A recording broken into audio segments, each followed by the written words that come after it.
سلام دوستای گلم، امیدوارم که حالتون خوب باشه.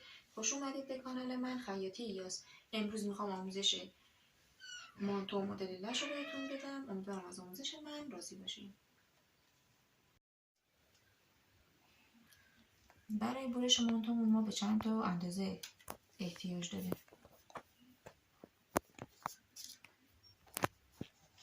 دور سینه، دور کمر، دور باسن، قد بالاتنه، قد مانتو، سرشانه، قد آستین،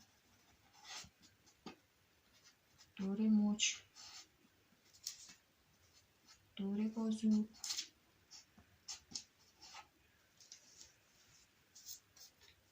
دور گردن. همینا دیگه. اولی اندازه ها رو میگیریم، بعد میریم برای برش مانتومون. برای برش پارچمون ما اول باید ترکی پارچه رو روی ترکی پهن کنیم. به این صورت.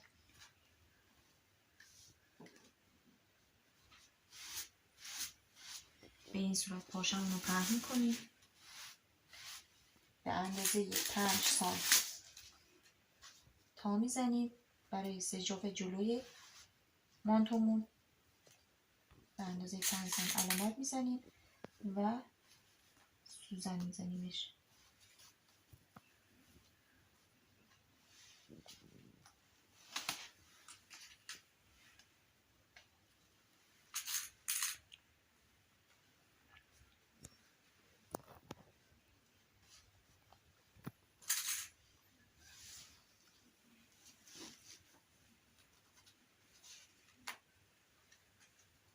به این شکل.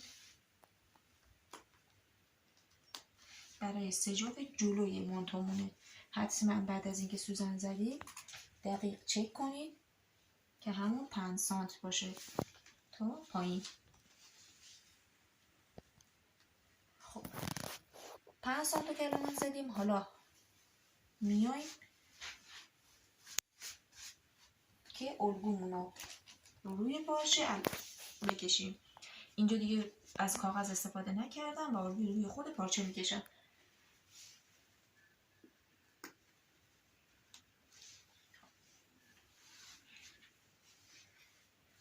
خب اول قد مانتومون رو میبینیم چقدره. قد مانتو رو علامت میزنیم، همون اندازه‌ای که هست.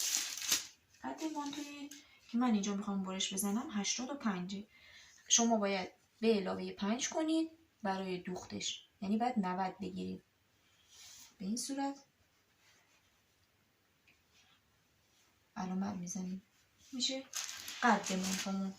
یه خط راست میکشیم که بتونیم سرشانمون رو روش پیاده کنیم. خب قد مانتو رو که در نظر گرفتیم، حالا میایم دور گردن رو اندازه میگیریم. 7 در 9 اینجا اندازه‌های من دور گردنم. حالا سرشانه رو میخوایم اندازه بزنیم. مدلی که من میخوام برش بزنم سرشانه افتاده داره، یعنی سرشانه لباسی که من میخوام برش بزنم 27. به علاوه 2 سانت برای دوختش 29.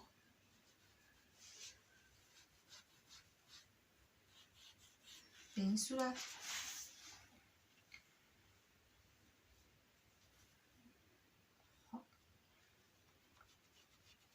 به این صورت. حالا دور سینه رو در نظر میگیریم. دور سینه‌مون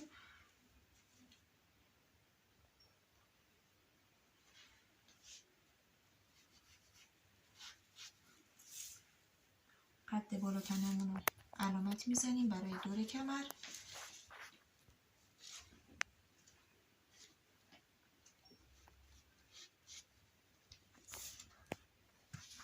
بلندی باسن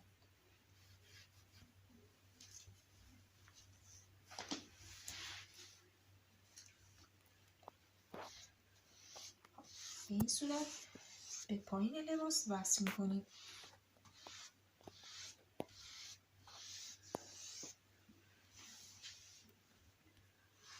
اینجا صورت هلالش میکنیم و به این بالا وصلش میکنیم. شیب سرشانه رو میگیریم به این شکل. خب مدل ما پایینش هلاله، میاییم 8 سانت علامت میزنیم و به این صورت هلالش میکنیم.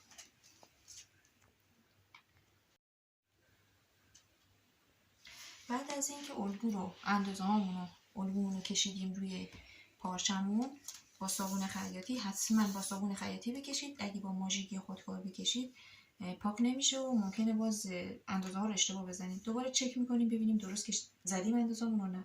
دور گردن هلالش میکنیم، سرشانه این قسمت میشه دور بازومون، دور سینه، دور کمر، باسن و قد لباسمون هم که هر چقدر که هست به علاوه 5 سانت 90 درسته. حالا میریم که قیچیش بزنیم.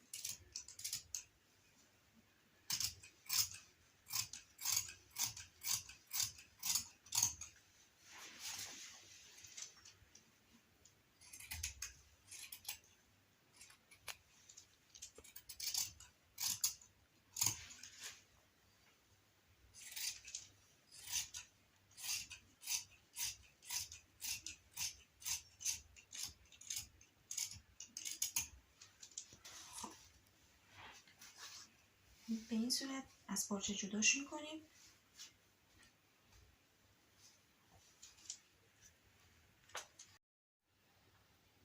خب حالا میخوایم پشت مانتو رو برش بزنیم. الگوی جلومون که رو که در آوردیم به این صورت روی پارچه پهن میکنیم. چون مدلمون مدل لشه آزاد گشاده، ما احتیاج نیست بیایم الگوی پشت رو کم کنیم اندازه همونو.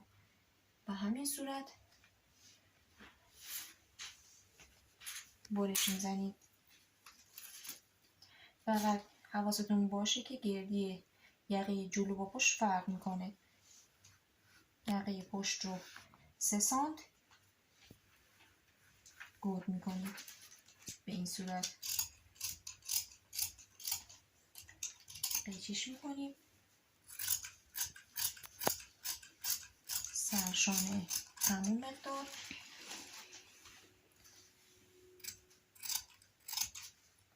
آستینم همون مقدار.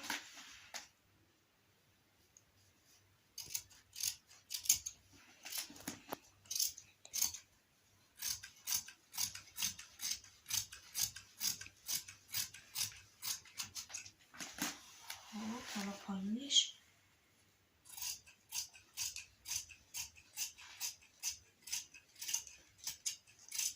به این صورت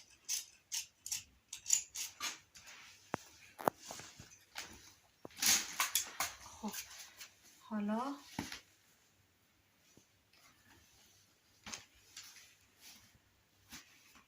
الگوی جلو و اینم الگوی پشتمون. بالاتنه جلو، بالاتنه پشت.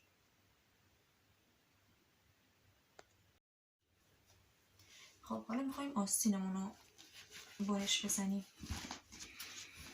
به این صورت پارچه رو پهن میکنیم.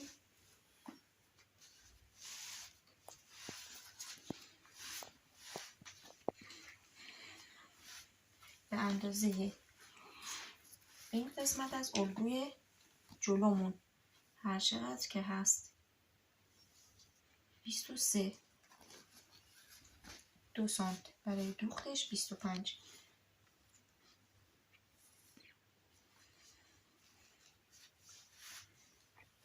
خب به این صورت علامت میزنیم. خب به این صورت پارچه رو که تا دادیم علامت میزنیم. قد آستینمون هر چقدر که هست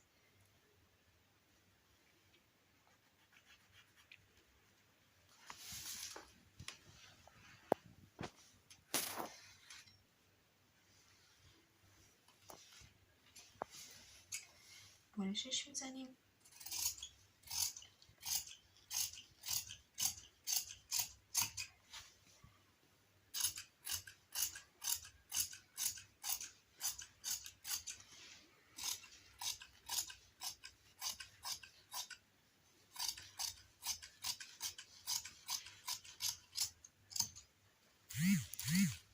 به این صورت الگوی آستینمون.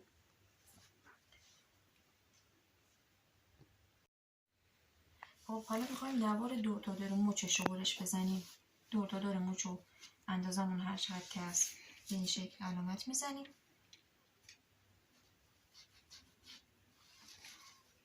پهنای مچمون باید 10 باشه که به علاوه 2 سان میکنیم برای دوختش 12. حالا به این شکل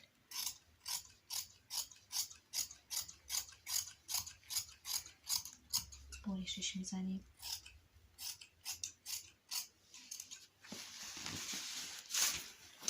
این میشه نوار دور مچمون. آستینمون که این باز بعدش بست میشه که باز آموزش بعدی که دوختمونه بتون آموزش وصل مچ به آستین هم میدم. بعد دیگه از این 2 عدد از اینم 2 عدد باید برش بزنیم. بالاتنه جلو و اینم که بالاتنه پشتمون بود.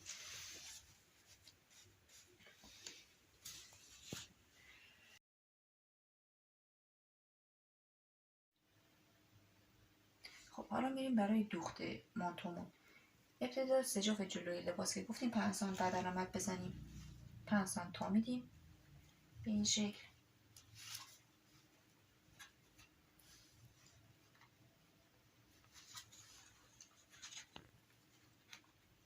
به این شکل. اینجا چون پارچه من ضخیمه لای چسب استفاده نمی کنم، ولی برای پارچه های نازک همین 5 سانت باید نوار لای چسب بچسبونید تا پایین. بعد از این قسمت تا پایین دوخت میکنیم. طرف دیگه بالاتنمون رو هم به همین شکل تا میدیم. 5 سانت رو تا میدیم. حتما متر رو بذارین که 5 سانت دقیق باشه، چون باز اگه کم و زیاد باشه کوچیک و بزرگ در میاد جلوی لباسمون، یه جا کم میشه یه جا باریک میشه. به همین شکل سوزن میزنیم و تا پایین دوخت میریم روش که لبه بر نگرده. خب دوخت سجاپای بالاتنه جلو رو انجام دادیم. حالا سرشانه رو میخوایم بس کنیم. سرشانه بالاتنه جلو رو به این صورت روی بالاتنه پشت قرار میدیم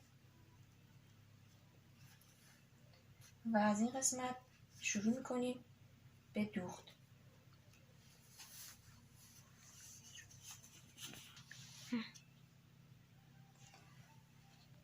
به این صورت از سرشانه از گودی گردن تا پایین دوخت میریم.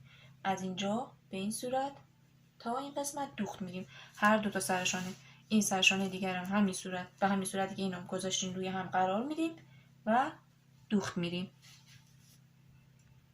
برای اینکه این ریشه های کنارهای پارچمون از بین بره این قسمت رو سردوز میزنیم. بعد از دوخت سرشانه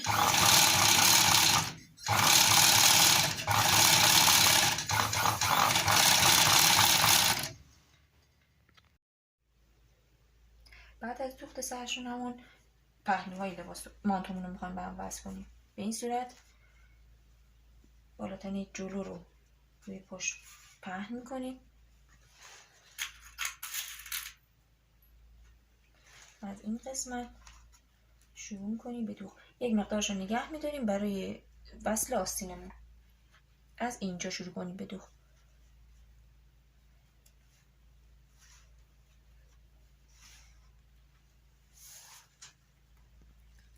به این صورت از این قسمت شروع کنید بیایم تا پایین. پهلوی دیگه اونم همین به همین صورت روی هم هر دو بالاتنه رو پهن میکنیم و از این قسمت شروع میکنیم به دوختش تا این قسمت که برای این مقدار رو برای وصل آستین نگه میداریم. خب پهلوها رو به هم دوختیم، حالا میخوایم آستین رو به هم وصل کنیم. این آستینمون بود.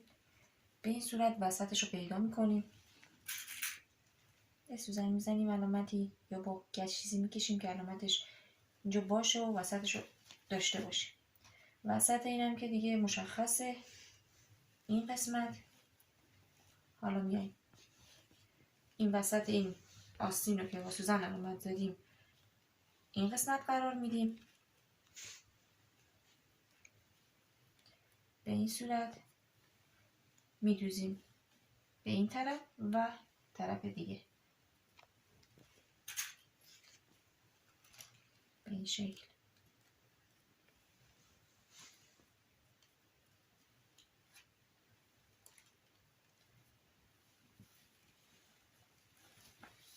طرف دیگر هم سوزن میزنیم.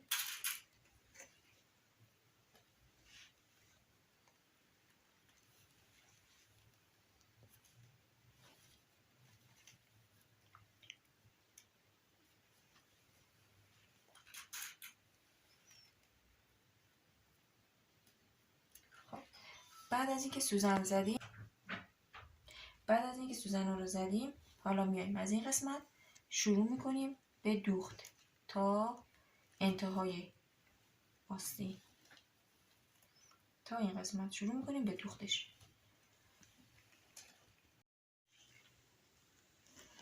این قسمت از آستین رو که دوخت کردیم حالا میخوایم موجش رو وصل کنیم. موچین هم که تو قسمت برش بهتون گفتم دور تا دور موچ رو اندازه میزنیم و دور تا دور موچ پهناش هم که هر چقدر که میخوایم 5 سانت 10 سانت هر چقدر که دوست داریم. خب حالا میخوایم این رو روی موچش وصل کنیم. به این صورت سوزن میزنیم و چینش باید بدیم دیگه. به این صورت این طرفش هم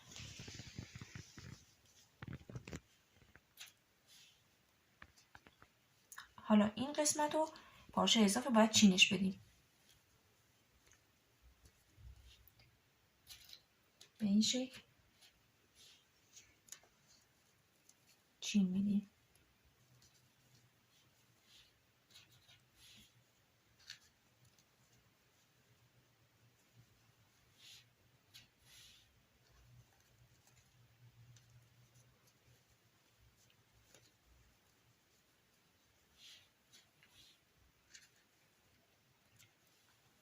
سعی کنید که حتما چینا 1 سانت باشه، نه زیاد بزرگ باشه و نه کوچیک، همه در یک اندازه باشه.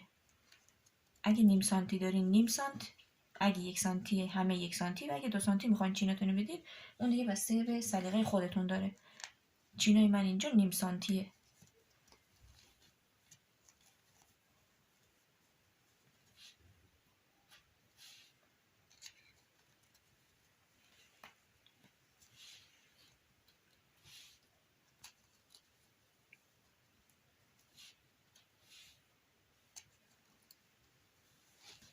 خب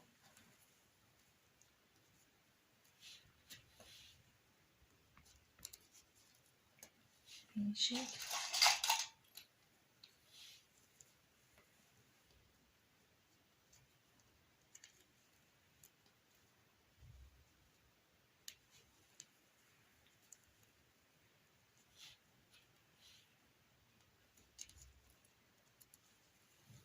تا برسیم به این قسمت آخر که یه سوزن زدیم.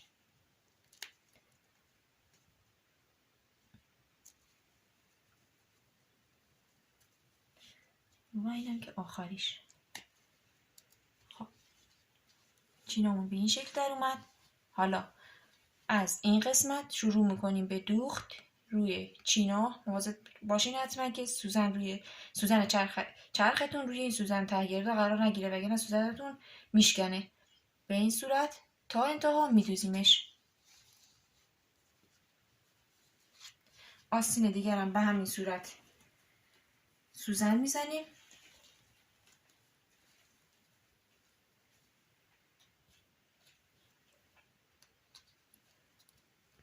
و این رو هم به همین شکل میدوزیم.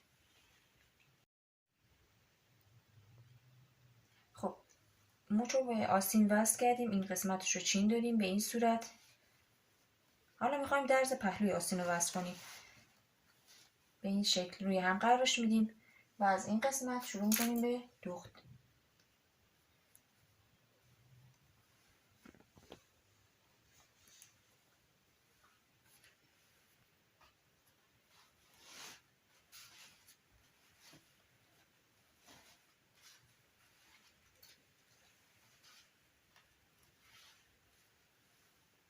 به این شکل از این قسمت که یه تیکش رو نگه داشتیم برای وصل آستین شروع میکنیم تا انتهایی که مچ وصل شده چرخ میکنیم.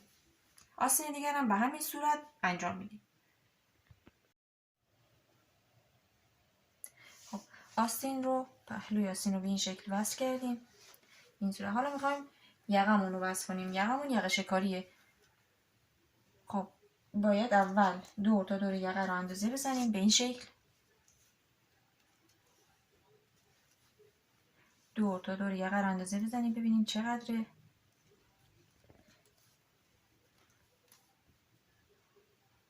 50.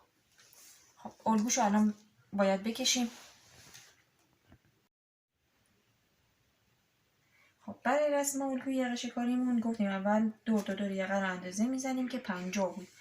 50 اینجا دلای بسته پارچه باشه. 50 تقسیم بر 2 میشه 25. 25 رو علامت میزنیم. حالا پهنای یقمون رو هر چقدر که میخوایم، نرمالش همون 10 علامت میزنیم. 10 سانت 10 سانت.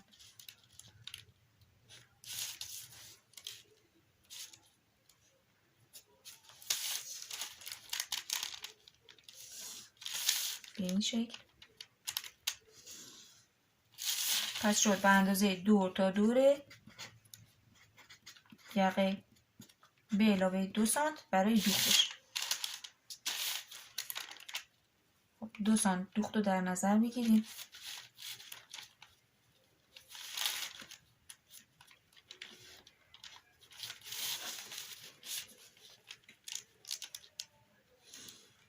حالا از این قسمت به اندازه 3 سانت بیرون میریم و به این خط طرفمون وصلش میکنیم به این شکل.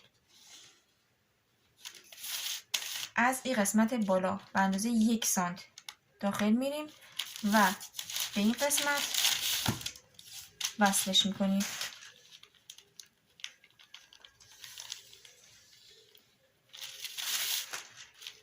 و قیچیش میکنیم. الان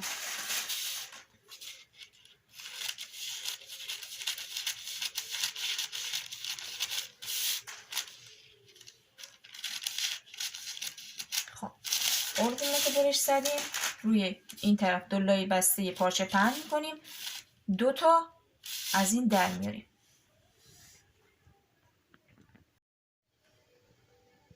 به این شکل الگومون رو روی پارچه پهن میکنیم. دلای بسته پارچه سوزن میزنیم تا الگومون جا به جا نشه.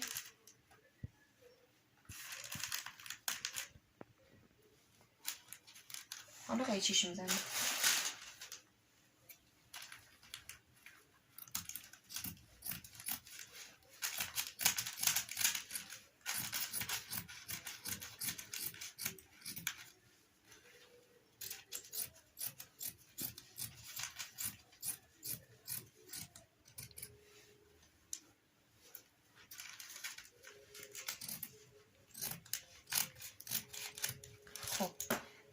یک دونه دیگه مثل همین در میاریم.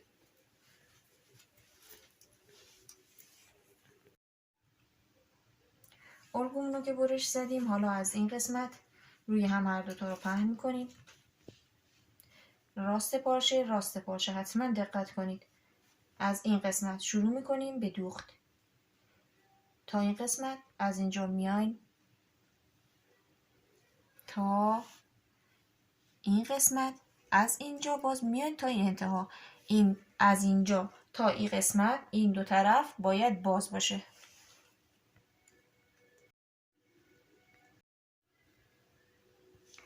دور تا دورشو که دوختیم، حالا میخوایم راستش کنیم. به این شکل برش میگردونیم.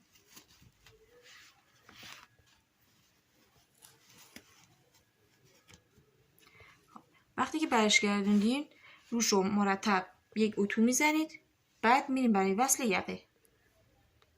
حالا میخوایم یقمونو به این قسمت وصلش کنیم. به این شکل راسته دور تا دور یقه رو به راسته این قسمت اینجوری روی هم میذاریم و شروع میکنیم به دوخت. به این شکل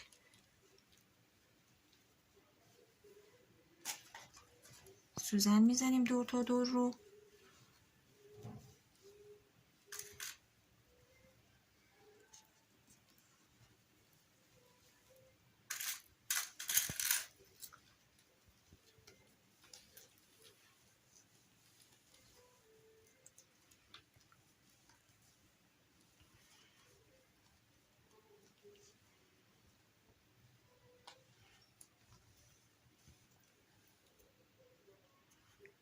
خب تا ته که سوزن زدیم، حالا میریم چرخش میکنیم.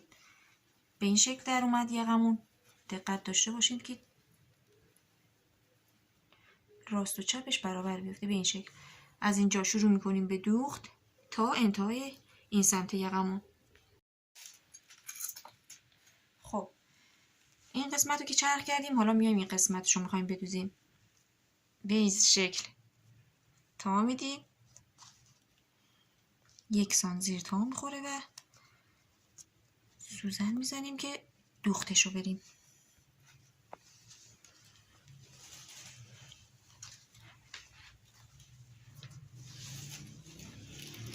دقت داشته باشید که برابر بزنید، یکسان، که باز این اگه بیشتر از یکسان باشه ته کار پارچه اضافه میارید. از این قسمت هم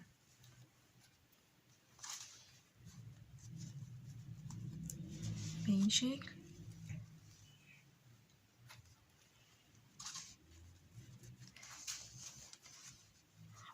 شروع میکنیم. از این طرف یا طرف فرقی نمیکنه، از یه طرف شروع میکنیم به دوخت. دوختم از لبه حتما بدوزید که دوختمون تمیزتر در بیاد. خب یقمون رو وصل کردیم، چرخش کردیم. به این شکل تموم شد. حالا میایم برای پایین لباسمون. از قبل من سرروزش رو زدم. حالا به اندازه 1 سانت تا میدیم به این شکل و دوختش میکنیم.